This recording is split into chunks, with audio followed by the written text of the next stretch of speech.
Hey, welcome back to Gold Coast After Dark. This is the second episode.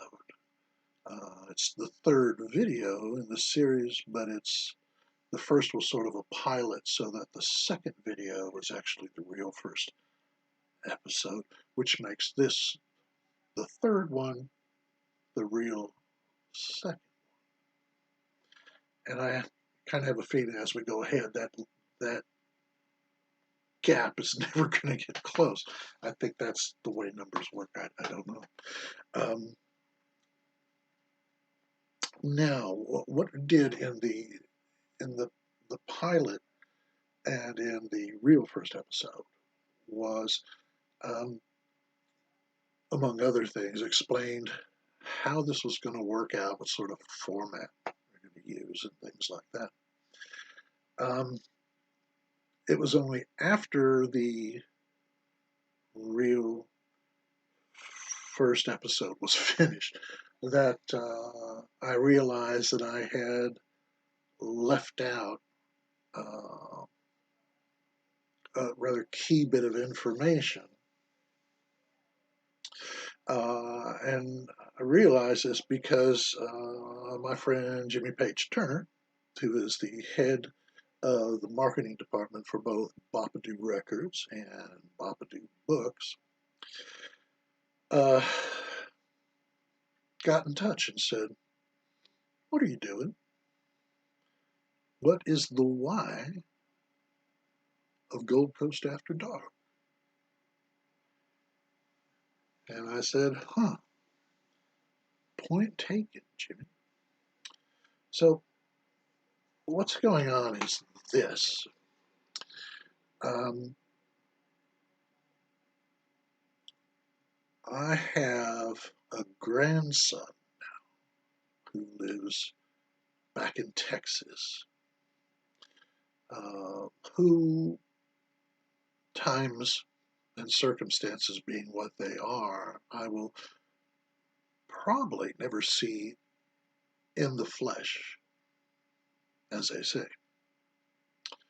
So, what Gold Coast After Dark is, it's like messages sent back to Earth from a deep space probe.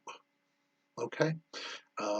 Years in arriving, uh, snapshots, or in this case, videos of what was, but still better than like shuffling through a handful of old faded photographs, which when I was a kid, that's all we had. You go through, pull out the family albums. My mom had boxes of them, and you'd go through them, and there's all these photographs, and it's like, oh, there's Uncle Horace. Oh, there's our old house. Do you remember that house? And oh, look, there's our dog. And who's that? I don't know. You always run into somebody like that. We're not quite sure who somebody is. But anyway, so this hopefully is better than that. And, you are, there'll be nothing so personal that it cannot be shared. Like I said, what it is it's reading uh, to say, look, this is something your grandfather does. As well as comment on other things. And who knows? I mean, last time we had a card trick, so there's anything goes on Gold Coast After Dark. That's the beauty of it. Don't have to worry about sponsors. Don't have to worry about president of a network saying, what's going on down there? Because it's all here. We're one stop. We do it all, start to finish. No outside interference. That said,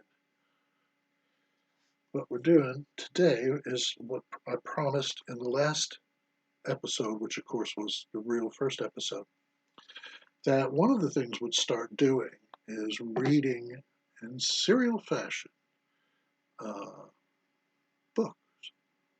Here's one of them. This is what we're going to start today. It's called After Halloween. And how about that photograph? I took that myself. Like I said, we are a one stop operation here.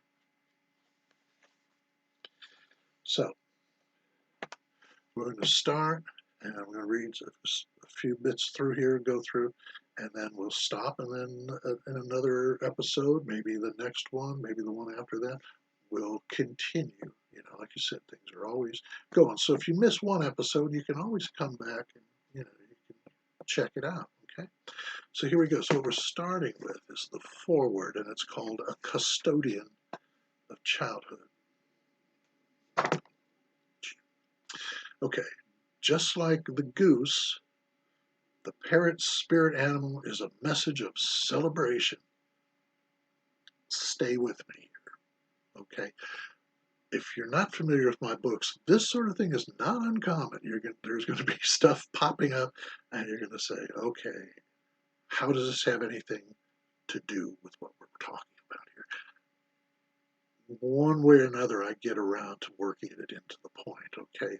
It's part of my style, my brand, perhaps.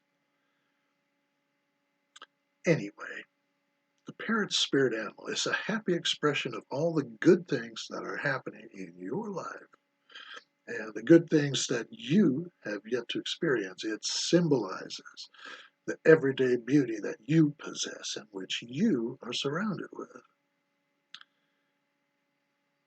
All right, well, I'm listening to the wind at 2 a.m., a steady gale.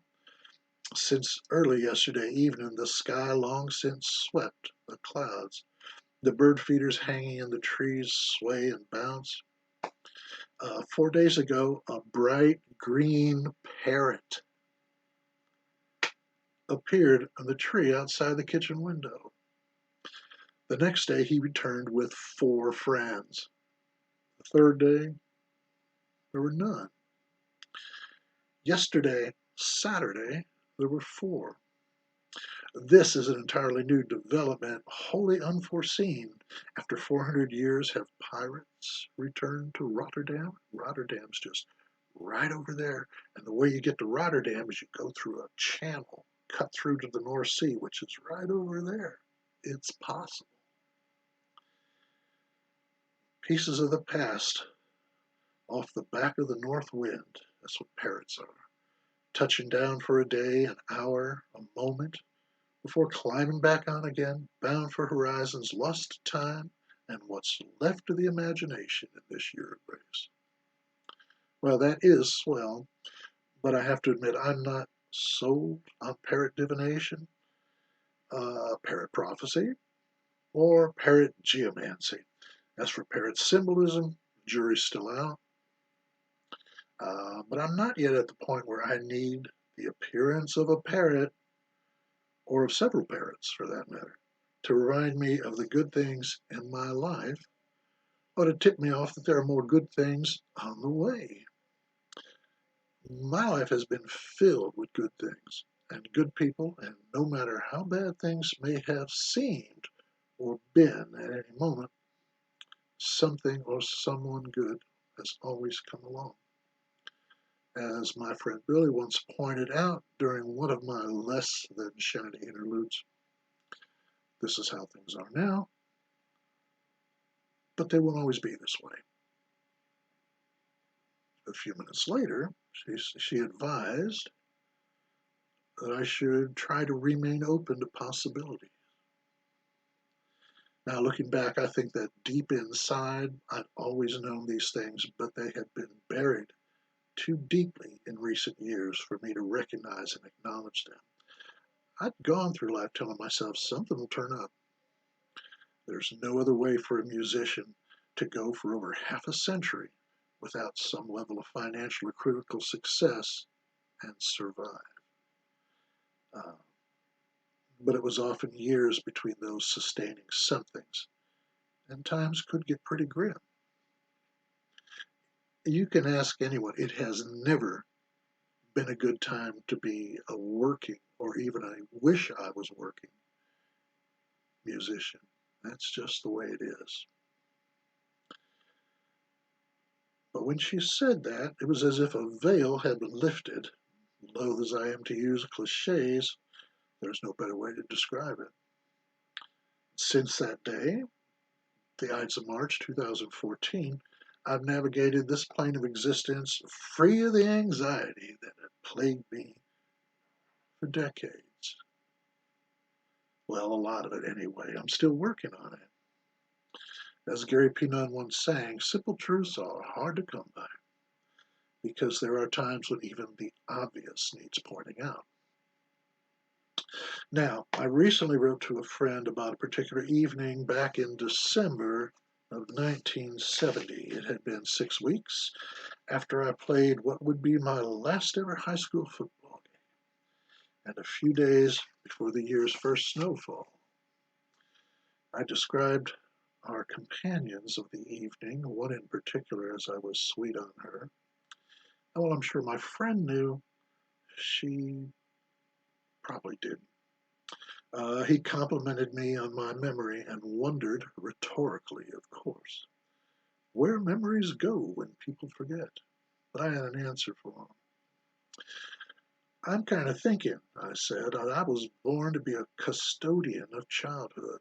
As people, for whatever reason, shed or suppress those shared memories, they seem to stay with me. And there's probably one in every crowd, as they say, and I may have been ours. Now, memories, wouldn't you think they must go somewhere when people tire of them or find them inconvenient? But what are those poor unfortunates who have Alzheimer's or dementia? Where do those memories go? Do they just fade?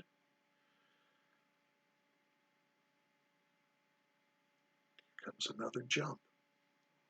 Are you familiar with the term and practice of sin eating? Really, stay with me. No one knows exactly when, where, or why it started. I've always felt it was a product of the Dark Ages, roughly 500 to 1000 AD, simply because it sounds like some Dark Ages nonsense. A sin eater was someone who, by eating a specially prepared and highly ritualized meal, took on the sins of an individual or even an entire village, thereby cleansing the relevant soul or souls. The downside, and as my dad would say, Willie, there's always a catch. The downside was that should the sin eater die before his own soul could be cleansed, he just might bypass purgatory and go straight to hell. Proof positive, to quote Allardyce T. Merriweather, all business carries a particle of risk. Now, being a custodian of childhood is, I think, much the same. You don't study for it, you can't take a correspondence course, you don't need a degree plan, thankfully. There's no intern program or apprenticeship, and while there's no union, there used to be a Sin Eaters Guild. Like being a musician, you either are or you aren't. There's no in between, no hobby status. One good thing about it is you don't need to conduct surveys or mail out questionnaires because the memories are drawn to you as iron filings are drawn to a magnet. And if you have this, let's call it a condition, you know what I'm talking about. As the memories add up, they fall into chronological order, so you don't have to sit down and organize them. Over time, a narrative is assembled, et voila, as our French cousins would say, et voila. Before you know it, you're getting telephone calls and email from people who can't remember what was said or done by or to whom when, but know you'll remember. Sometimes there may even be a wager of some kind involved, but don't expect a percentage because, well, once you provided the answer, you'll likely be forgotten until the next time someone is stumped for the details of their own life. It's just the way it is. Now, the danger of being a custodian of childhood lies in there being so many narratives coming in, it's possible to lose track of your own narrative and become little more than a living, breathing, walking, talking reference book. That said, the most valuable commodity on the planet in the 21st century is not oil, not gold, not platinum, rice, potable water, or even breathable air. It's also not the Dallas Cowboys football team or even Steve McQueen's 1968 Ford Mustang GT from Bullitt. No, the most valuable commodity on the planet in the 21st century is information. Any and all information about everybody and everything. Ungodly amounts of money are spent in the acquisition and protection of information. And why? Because everyone from the richest person on earth to the lowest flat-footed humpbacked hod carrier is looking for an edge. But even information has a shelf life, and one day the calls and email will stop coming. And why? Well, who cares? That was so long ago. You need to stop living in the past. Okay, that's not exactly living in the past, but there we are. Being able to recall moments in the dim and misted that others have forgotten or suppressed is not the same as living in the past, which we just said. Even though others often see it that way when they no longer require the service or when they reach a point where the good old days and their part in them are considered a potential source of embarrassment. I know whereof I speak. I have had a couple friends who, after not seeing each other for years, each invited me over to their house and to meet their new domestic partner. Before arriving, I was asked not to mention the things we used to do in the old days. Don't talk about what we might have taken or what might have been said or done by whom. This, prepare yourself. This kind of thing is going to come up. And I don't really know that there's anything to be done about it. It is insulting and it's hurtful, but it exists. So when it happens, and it will happen, try not to take it personally. People will not understand or accept that this wasn't a choice you made because everybody knows life is about choices. Eh, again, it can't be helped, so save your breath. Spare yourself the aggravation of trying to explain that being a custodian of childhood carries both joy and sorrow, as well as pleasure and pain. If you must tell them something, use simple language. Keep it short and as truthful as possible. Someone has to do it. Okay, take a little quick break here. A few seconds. I'm going to take a sip of this growing colder tea. Yum, I like tea. This particular tea is from a company called Clipper, as in Clipper Ship, which is what used to deliver the tea from the Orient. Um, and it was recommended to me, it's Earl Grey Clipper tea, by the way, recommended to me by my friend Stephanie, who lives in Albion, so she knows tea. Okay? All right, so now we're in the home stretch here. This is just a couple pages, and this is actually part one of After Halloween. We're actually getting into the book now. Start going on. So, it is an innocuous beginning, and it is called I Bought a Flute Again. 50 years ago, I bought a flute. I was in Dallas in July of 1969, the summer of Woodstock, and men walking on the moon, and I was in town to spend a few weeks with my dad. At the time, I was a kid bass player who hadn't taken to heart the words of Rolling Stones founder and multi-instrumentalist Brian Jones, who said, I figure if I'm a musician and something makes a sound, I should be able to do something with it, even if it's only for one song. So I had dabbled with the harmonica and was making moves in the direction of the guitar, both acoustic and electric. There was, however, one other instrument that intrigued me, one which fell outside the list of commonly accepted rock and roll gear, which was the flute. At the time, I was familiar with three flautists. I believe that's how you pronounce it. It's what you call people who play the flute.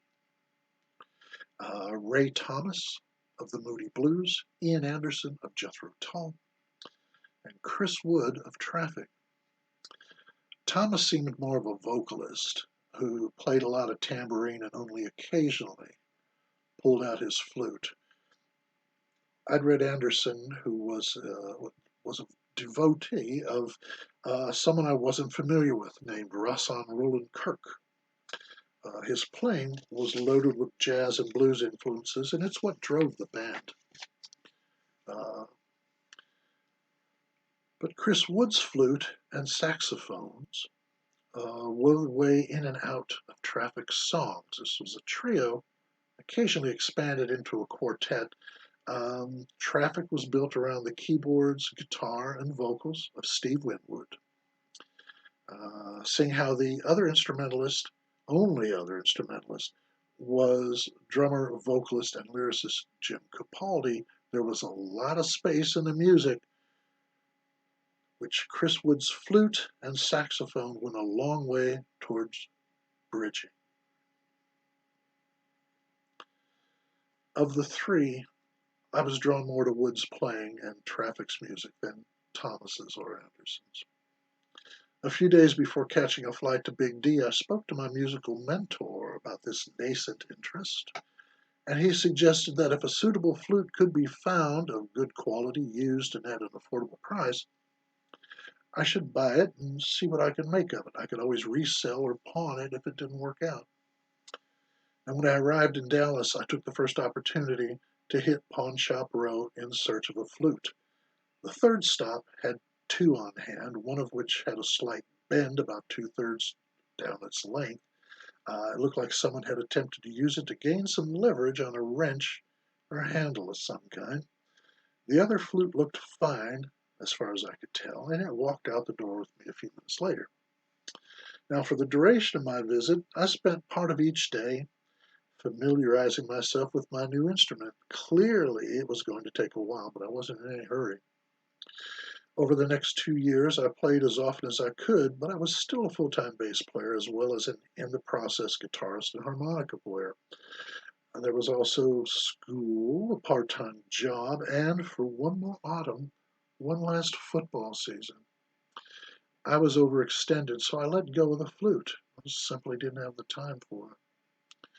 My high school's resident musical genius played keyboards and assorted reed instruments, but didn't yet have a flute. We reached an accord in a matter of minutes. I knew that in a few months I would be off to Texas for college and figured a return trip to Pawn Shop Row would provide a replacement.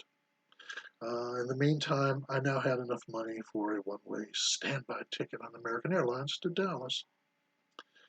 The relocation to Texas would soon begin to affect every aspect of my life and result in decades of personal upheaval. The two constants in my life became work and the need to make music, which I did as often as time and energy allowed.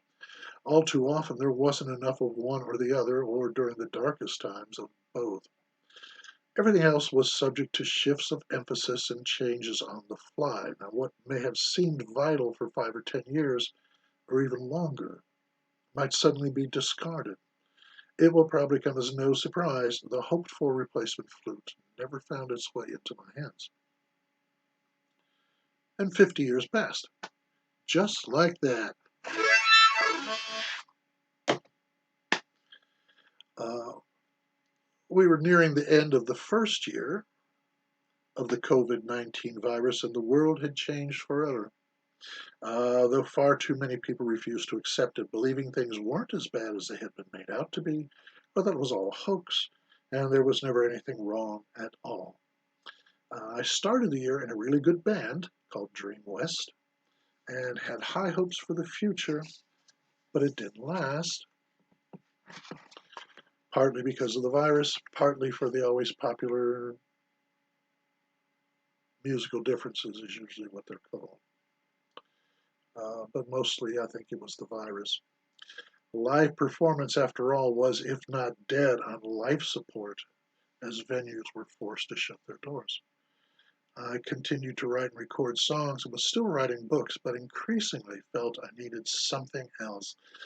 Not something more. My needs are few and are well seen to, but something that would challenge me, force me to break out of the all too comfortable, if productive, routine that I had settled into, and it had certainly been productive. In the previous 12 months, I had written and recorded as finished master recordings or demos 24 songs, recorded a CD, EP, stands for extended play, with Dream West, and written and published 8 of my 100-page wonders.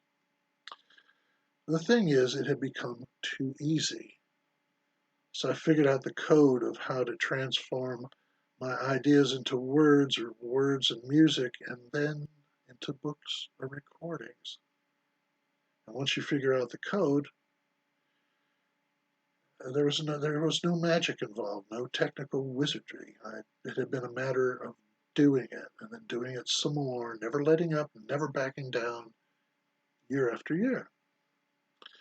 I found I could now do the things I'd set out to do so long ago, yet it wasn't enough. There had to be something else. And there's a simple truth. Even when people get what they want, they always want more. And I wanted to be in a good band. I wanted to be a good songwriter. I wanted to make records. I wanted to tour. And it wasn't enough. So as I was heading home after a lengthy bike ride, I thought of a former teacher who had retired a number of years before I did. He'd been a jazz man, a trumpet player, but had laid down his horn. He found other pursuits in his emeritus years, from playing golf to dancing the tango and personal things that needed to be taken care of as such things arise in our lives. Then one day the word came that he was making music again, but not with the trumpet, but with an alto saxophone. Like the phoenix, the jazz man in him had returned to the world. It was 16 days before Halloween and the end of October, but I had my solution. Once inside and fortified with a cup of tea, I went online looking for a suitable flute. I found several, but other than prices, I didn't really know what I was looking at. Now, during the 2 years I'd had the first flute, I was a noodler, no formal lessons, no instruction books, just got the flute and played, tried to play. So I wrote to my friend Big John Z back in the States. His last name's not actually Z, but there are protections we try to do for people, but he'll know who he is. Anyway, so I wrote to Big John, and he just happened to be online. He replied, as always, at length, answering all my questions, and in the process, he even sent 2 photographs to illustrate a particular point. I thanked him, and now, armed with his answers, I went back to the website to see which, if any, of the flutes I found would fit my needs. Didn't take long. Between what John had told me, customer reviews, and the list of features and specifications, I made my decision before my second cup of tea was ready. Now, the thing was, I talked to my daughter about this because she had also played flute at one point, and I said, I really wanted an alto flute, but they cost like 10 times what I'm going to be paying for this one I'm getting. And her response was, well, just play the low notes. There was a comedian. Anyway, I placed my order, and barring unforeseen circumstances, the flute would arrive the following Monday. All right, that's as far as we're going. And look who's back to let us know that it's time to stop. That's right, our pal from the real first episode, The dancing jack of hearts. There he is, going at it, still dancing away. All right. And